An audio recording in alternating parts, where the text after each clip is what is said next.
पिछली रात कुलदीप, रकुल और शोएब मरते मरते बचे थे। अगर वक्त रहते वीरेन वहाँ पर नहीं आता तो उन तीनों का मरना तय था। लेकिन फिर भी वो तीनों यही सोच रहे थे कि वीरेन के अंदर अचानक इतनी ताकत कैसे आ गई।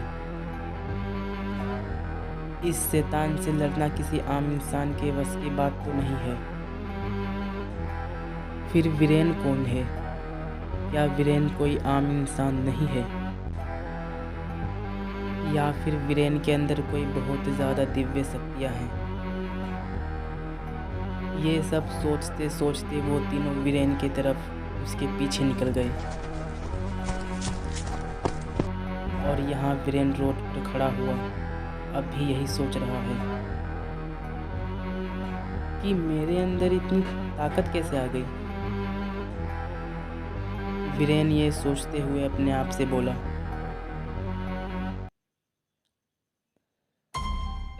अगर मेरे अंदर इतनी ताकत थी तो मुझे इन ताकतों के बारे में कभी कुछ महसूस क्यों नहीं हुआ।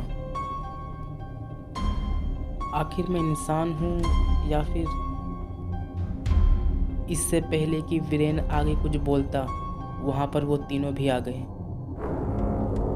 वहाँ आते ही सबसे पहले रकुल वीरेन की तारीफ करते हुए बोला, अरे वाह वीरेन भाई, आपने तो कमाल ही कर दिया। कैसे उठाकर फेंका उस शैतान को पिट के अंदर। लेकिन फिर भी मुझे एक बात समझ में नहीं आ रही है।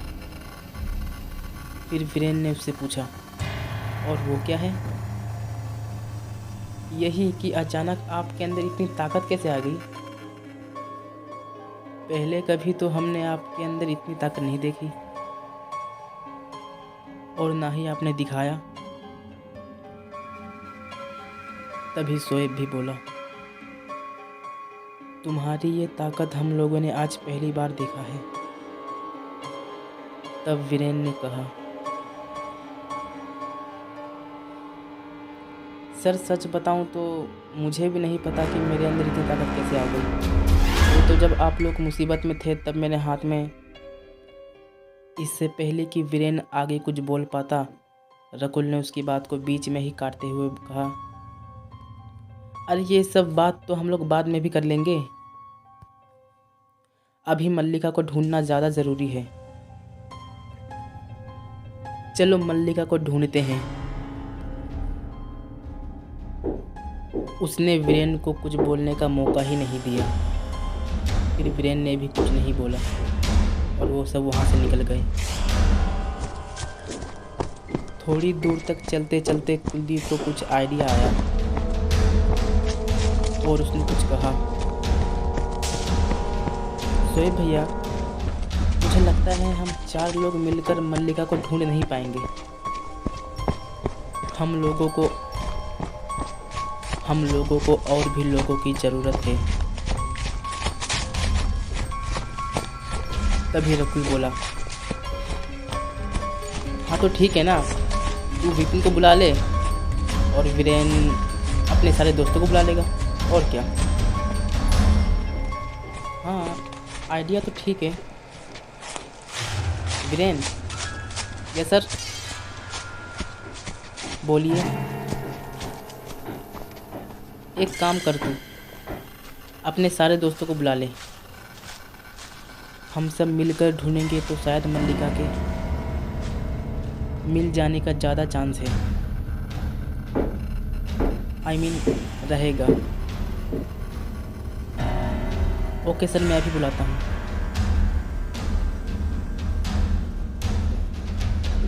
इतना कहकर वो सब एक चाय वाली की छोटी सी टपरी में आ गए।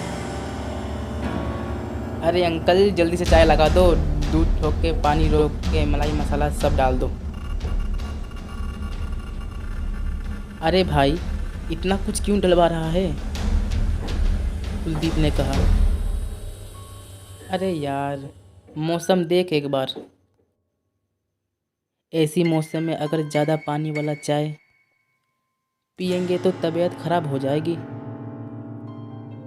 अच्छा, हाँ। थोड़ी देर में चाय भी आ गई। वीरेन ने चाय पीते पीते अपने दोस्त विकास को फ़ोन लगाया। थोड़ी देर में फ़ोन के दूसरी तरफ से आवाज़ आई। हाँ वीरेन बोल, क्या हुआ? मल्लिका मिली क्या? नहीं यार, इसीलिए तो तुझे कॉल किया है। हाँ तो बोल, क्या करना होगा मुझे? सिर्फ तुझे नहीं, हमारे सारे दोस्तों को। ऐसा कौन सा काम है भाई? वो सब तुझे मैं बाद में बताऊंगा। पहले तू अपने सारे दोस्तों को लेकर मेन रोड के चाय वाली दुकान पे आ जा। ठीक है, हम सब अभी आते हैं, चिंता मत कर। इतना कहकर विकास ने फ़ोन काट दिया। शोएब ने वीरेन से कहा, क्या हुआ वीरेन, बात हुई? हाँ सर, बात हो गई है, वो सब लोग आ रहे हैं। ठीक है। थोड़ी ही देर में वीरेन के सारे दोस्त वहाँ आ गए।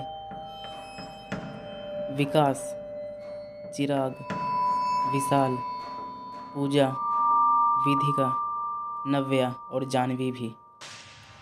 उन सब के वहाँ आते ही वीरेन ने सबसे बोला, दोस्तों, मैंने तुम सबको यहाँ इसलिए बुलाया है क्योंकि हम सबको अलग अलग होकर मल्लिका को ढूंढना होगा। क्या तुम सब तैयार हो?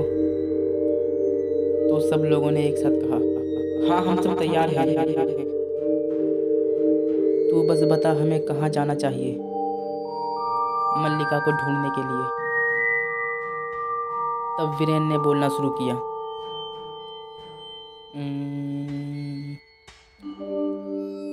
विकास और नव्या, तुम दोनों पहाड़ी की तरफ जाओ, और विशाल और जानवी, तुम दोनों गांव की तरफ जाओ, और चिराग, पूजा, तुम दोनों शहर की तरफ, और शोएब सर, रकुल भाई एंड कुलदीप भाई, आप दोनों जंगल की तरफ जाइए।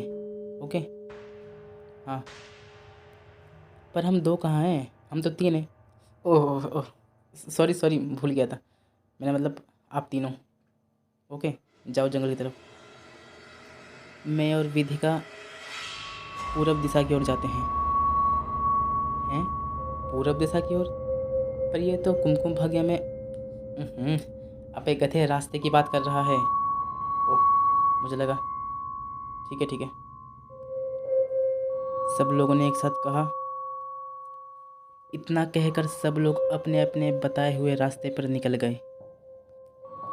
शोएब, रकुल और कुलदीप जंगल की तरफ जा रहे थे। थोड़ी दूर तक चलते चलते वो तीनों जंगल के अंदर जाने वाले मेन रास्ते तक पहुंच गए।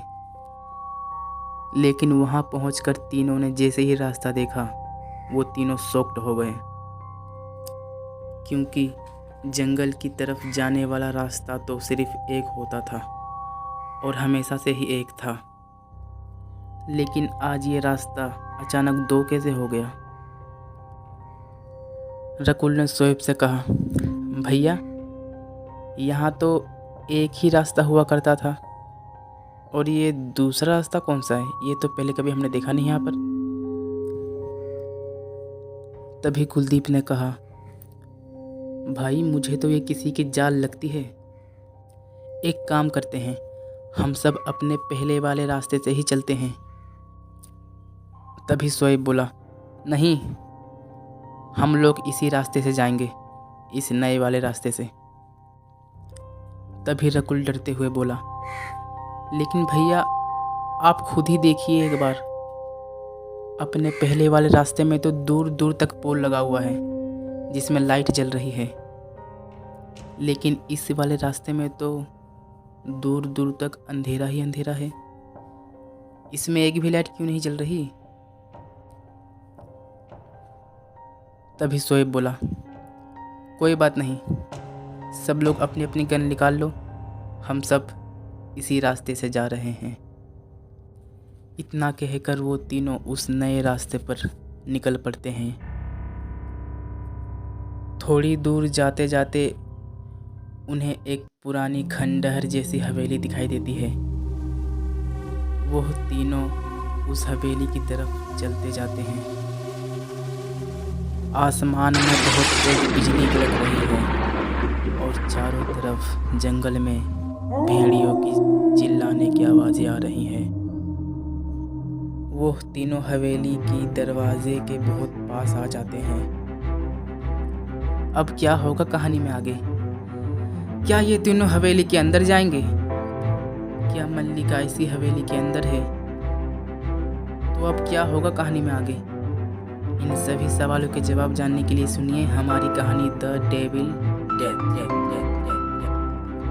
तब तक के लिए bye bye, take care of you.